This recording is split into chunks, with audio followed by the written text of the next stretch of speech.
Hey hello, ഇത് നമ്മുടെ മഞ്ഞൾ കല്യാണം എന്ന് പറയുന്ന പോലെ നമ്മുടെ ഹൽദി പരിപാടിയാണ് ഇന്ന് നമ്മൾ നടക്കുന്നത്. അതായെന്ന് വെച്ചാൽ ക്രിസ്ത്യൻസിൻ്റെ ഒരു മധുരവെപ്പ് ചടങ്ങ്.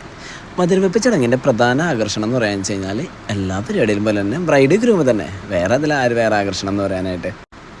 അപ്പോൾ ബ്രൈഡ് ഗ്രൂമിനെ നല്ലൊരു നിലവിളക്ക് തെളിയിച്ച് പട്ടുകുടയൊക്കെ ചൂടി ബ്രൈഡും ഗ്രൂമിന് ചെറുക്കനും പെണ്ണിനും നവവരനും നവവധുവിനും സ്റ്റേജിലോട്ട് എല്ലാവരും കൂടിയിട്ട് ചെറിയ താലത്തിൻ്റെ അകമ്പടിയോടുകൂടെ സ്റ്റേജിലോട്ട് സ്വീകരിച്ചിരിക്കുകയാണ് എല്ലാവരും കൂടിയിട്ട്. നല്ല സുന്ദരം കുട്ടപ്പനായിട്ട് ചെക്കനും പെണ്ണും അവിടെ നമ്മുടെ സ്റ്റേജിലെത്തിയിട്ടുണ്ട്. അപ്പോൾ ആദ്യം തന്നെ വരൻ്റെ ഫാമിലിയും വധുവിൻ്റെ ഫാമിലിയും തമ്മിൽ ഇവർക്ക് മധുരം കൊടുക്കുന്ന ചടങ്ങാണ് ഏറ്റവും ആദ്യം നടക്കുന്നത്. അത് കഴിഞ്ഞ് കഴിഞ്ഞാൽ പിന്നെ അവിടെ വന്ന ആൾക്കാർ ഓരോരുത്തർ മാറിയിട്ട് മധുരം കൊടുക്കുന്നത്.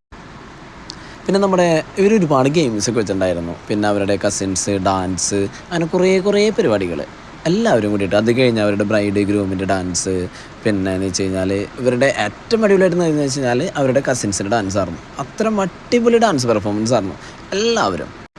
പിന്നെ വേറൊരു സ്പെഷ്യാലിറ്റി എന്ന് വെച്ച് കഴിഞ്ഞാൽ ബ്രൈഡിൻ്റെ ഏറ്റവും വലിയൊരു ആഗ്രഹമായിരുന്നു അവരുടെ വീട്ടിലൊരു പരിപാടി നടത്തുക എന്നുള്ളത്. അതായത് തലേദിവസം പരിപാടി വീട്ടിൽ ചെയ്യാമെന്ന് വെച്ച് കഴിഞ്ഞിട്ട് അവർ കുറച്ച് സ്ഥലം ഉണ്ടായിരുന്നല്ലോ. പക്ഷേ ഉള്ള സ്ഥലത്ത് മാക്സിമം നമ്മുടെ അടുത്ത് പറഞ്ഞിട്ട് അടിപൊളിയാക്കിയിട്ട് ചെയ്തു തരാൻ പറഞ്ഞിട്ടുണ്ടായിരുന്നു. അപ്പോൾ ആ ഒരുള്ള സ്ഥലം നമ്മൾ അടിപൊളിയായിട്ട് ലൈറ്റും കാര്യങ്ങളൊക്കെ ഇട്ടിട്ട് ചെയ്തായിരുന്നു. പിന്നെ അവർ പരിപാടിയിൽ അവർ തന്നെ എല്ലാവരും നല്ല ഭംഗിയായിട്ട് ഡാൻസും ആഘോഷിച്ച് പാട്ടും നല്ല രസമായിട്ട് അവരവരുടെ പരിപാടികൾ ആഘോഷിച്ചു. വയസ്സായ ചേട്ടന്മാരും അവരുടെ അങ്കിൾമാർ, ആൻറ്റിമാർ എല്ലാവരും അടിപൊളിയായിട്ട് അവരുടെ പരിപാടി കളറാക്കി.